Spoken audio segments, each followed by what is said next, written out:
श्री शिवाय नमस्तुभ्यम। 30 अक्टूबर को है आंवला नवमी। तो एक चुटकी हल्दी उपाय, लाल वस्त्र उपाय, पीले वस्त्र का उपाय और 5 बेलपत्र या 5 दीपक वाला उपाय जरूर समझ लीजिए। तो 30 नवंबर को है आंवला नवमी। अब इस आंवला नवमी के दिन आपको करना है उपाय।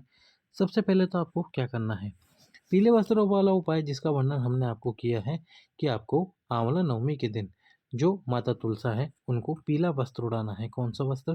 पीला वस्त्र। और पीला वस्त्र उड़ाकर उनकी पूजन अर्चना करनी है, जल समर्पित करना है, दीप प्रज्वलित करना है। और ये सब कार्य करके, पूजन अर्चना करके, जो आपके घर की तुलसा का क्यारा हो आप उस पर ही उपाय कर सकते हैं। जो पीला वस्त्र आपने उड़ा रहा है ये संतान प्राप्ति के लिए है। अब इस पीले वस्त्र को आपको माता तुलसा से उतार लेना है।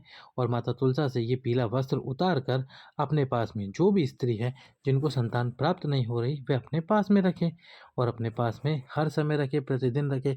जिस कक्ष में वह रहती है उस कक्ष में रखें। और यदि घर से बाहर जाती हैं प्रतिदिन तो अपने पर्स में रखें। और इस प्रकार से आपको वो पीले वस्त्र का उपाय करना है। पीला वस्त्र कितना लेना है? जितना जितनी बड़ी आपकी तुलसा हो उस तुलसा पे उड़ाने के लिए उतना बड़ा आपको पीला वस्त्र ले लेना है। 5 दिन होते हैं ये विशेष, आंवला नवमी से लेकर कार्तिक पूर्णिमा, कभी भी आप ये उपाय कर सकते हो। इसके बाद में इसके बाद में है लाल वस्त्र का उपाय, लाल धागे का उपाय या फिर मोली के धागे का उपाय। ये है परिवार की खुशियों के लिए कि ऐसा है आपके घर में किसी न किसी बात को लेकर लड़ाई हो रही है, झगड़ा हो रहा है, या किसी न किसी बात को लेकर मनमुटाव चल रहा है सदस्यों के बीच में, परिवार के सदस्य खुश नहीं हैं, तो फिर आपको ये उपाय करना है। क्या करना है? एक लाल कपड़ा, अगर लाल कपड़ा ना हो तो लाल धागा ले लीजिए, लाल धागा ना हो तो रोली में सफ़ेद धागे को लाल कर लीजिए और माता तुलसा के बांध दीजिए। अब जैसी पूजा आपने संतान प्राप्ति के उपाय में करी, ठीक वैसी ही पूजा आपको करनी है इस लाल वस्त्र वाले उपाय में। पूजा करके थोड़ी देर बाद उस लाल धागे को खोलकर रख लीजिए अपने घर में। आपके शरीर में जितनी भी नेगेटिव एनर्जीज हैं, नकारात्मक ऊर्जाएं चल रही है घर में, वे सभी पॉजिटिव में चेंज होगी। और परिवार के सदस्यों में जो मन मुटाव चल रहा है या फिर विवाद है वह धीमे धीमे समाप्त होता चला जाएगा। तो आपको करना है ये लाल वस्त्र और पीले वस्त्र का या लाल धागे का उपाय। तीसरा उपाय है एक चुटकी हल्दी। एक चुटकी हल्दी आंवले के वृक्ष के नीचे आपको आंवला नवमी के दिन समर्पित करनी है। और ये समर्पित करोगे आप अपनी मनोकामना बोलते हुए। तो आपको क्या करना है? सबसे पहले तो आंवले के वृक्ष के नीचे जाना है। आंवले के वृक्ष के नीचे जाकर आंवले के वृक्ष के नीचे जाकर एक चुटकी आपको पूर्वमुखी होना है। कौन सा मुखी? पूर्वमुखी। इस दिशा में बैठना है कि आपका जो मुख है यानी कि जो आपका मुंह है वो पूर्व दिशा में हो। और फिर बैठकर आंवले के वृक्ष के नीचे एक चुटकी आपको हल्दी आंवले की जड़ में समर्पित करनी है। और समर्पित करते हुए आपको नाम लेना है हरिहर महादेव। कौन से महादेव? हरिहर महादेव। हरिहर महादेव के नाम से आपको समर्पित कर देनी है। और फिर एक कलश जल यही हरिहर महादेव का नाम लेकर आपकी मनोकामना बोलते हुए आपको समर्पित करना है। और जल दोनों हाथों से समर्पित करना।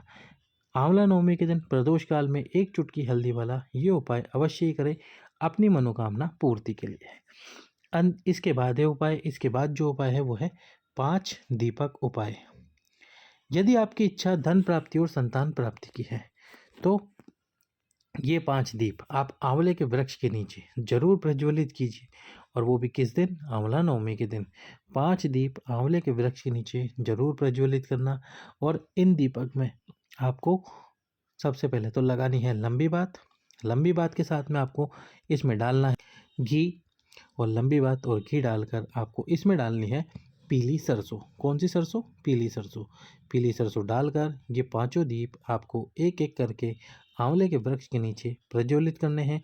प्रज्वलित करते समय आपको अपनी कामना बोलनी है, मनोकामना बोलनी है। और कामना मनोकामना को बोलकर आपको ये दीपक प्रज्वलित कर देने हैं। इस प्रकार से आपको ये 5 दीप प्रज्वलित करने हैं अपनी कामना करते हुए आंवले के वृक्ष के नीचे। अगला उपाय जो कि है कनकधारा स्त्रोत। ये उपाय है धन प्राप्ति से संबंधित। एक दीपक लंबी बात का प्रज्वलित करके आंवले के वृक्ष के नीचे यदि आप कनकधारा स्त्रोत पढ़ते हो, और इतना समय नहीं है कि पूरा स्त्रोत पढ़ सको, तो केवल और केवल यदि आप कनकधारा स्त्रोत का पहला श्लोक, और वो भी आप मोबाइल में देखकर पढ़ लेते हो तो अच्छी बात है, आपको किताब खरीदने की भी ज़रूरत नहीं है। पहला और अंतिम श्लोक ही यदि आपने पढ़ लिया है तो आपके जीवन में धन से संबंधित जो समस्याएं चल रही है वह समाप्त होगी, पर तब ही होगी जब आप मेहनत करोगे। तो ये है कनक धारा स्त्रोत। एक और धन प्राप्ति उपाय जो आंवले के वृक्ष के नीचे आपको करना है। सबसे पहले तो आंवले के वृक्ष के नीचे एक दीप प्रज्वलित करना है। दीप प्रज्वलित करके अपनी झोली फैलाकर उसमें आपको आंवले के वृक्ष की छाल गिरा लेनी है। जो आंवले के वृक्ष में छाल होती है छोटी सी, वो छाल गिरा लीजिए। अब इस छाल के साथ में आपको 5 हल्दी की गांठ लाल वस्त्र में बांधकर आपके घर में तिजोरी वाले स्थान पर रख देनी है, कुबेरेश्वर महादेव का नाम लेकर। कौन से महादेव? कुबेरेश्वर महादेव। कुबेरेश्वर महादेव का नाम लेकर आपको ये तिजोरी के अंदर लाल वस्त्र में आंवले की छाल और 5 हल्दी की गांठ रख देनी है। इस प्रकार से करना है आपको ये उपाय। अब हम आपको बताते हैं अंतिम उपाय जो कि आंवले के वृक्ष के नीचे करना है नवमी और दशमी तिथि के दिन। क्या करना है? आंवले के वृक्ष के नीचे जाना, सबसे पहले तो 5 दीप प्रज्वलित करना, सबसे पहले पूजा करना, दूध समर्पित करना, जल समर्पित करना, हल्दी लगाना, आंवले के वृक्ष की अच्छे से पूजा करके 5 दीप प्रज्वलित कर देना और 5 दीप प्रज्वलित करके इस आंवले के वृक्ष की 7 परिक्रमा करना। अपने हाथ में धागा लेकर, मूली का धागा लेकर 7 परिक्रमा करना और उस धागे को वहीं छोड़ देना। जब 7 परिक्रमा करोगे तो 7 बार आंवले के वृक्ष पे वो धागा लपट जाएगा। इसके बाद में आपको एक धागा इस डाली के अंदर भी बांध देना है, आंवले की वृक्ष की डाली में, जो कि नीचे हो, जिसमें आप आसानी से एक धागा बांध सको। अब ये धागा बांधने के बाद में आपको वापस घर आ जाना है। दशमी तिथि के दिन अब सुबह सुबह वापस आंवले के वृक्ष के नीचे जाना है, एक दीप प्रज्वलित करना है और ये जो डाली में आपने धागा बांधा था इसको निकाल लेना है और निकाल कर आपको आपकी कलाई में इस धागे को बांध लेना है। इसके बाद में आपके जीवन में जो भी समस्याएं जिस भी व्यक्ति से आ रही है वह धीमे धीमे समाप्त होती जाएगी और आपकी राहें खुलती जाएगी। तो आंवले के वृक्ष के नीचे आंवला नवमी के दिन आपको ये उपाय करने हैं। अब एक अंतिम उपाय जो कि ऐसा उपाय है, मान लीजिए कि आप कोई उपाय ना कर सकें तो केवल आंवले के वृक्ष के नीचे जाकर एक दीपक, और वो भी घी का, प्रज्वलित कर दीजिए अपनी समस्त मनोकामनाओं को बोलते हुए। यदि आप कुछ ना कर सके तो बस एक दीपक जिसमें आपने थोड़ी सी पीली सरसों और थोड़ी सी काली सरसों, यानी कि जो राई है, पीली और काली सरसों डालकर एक दीपक प्रज्वलित कर दीजिए अपनी कामना करते हुए आंवले के वृक्ष के नीचे, यदि आप कोई उपाय ना कर सके।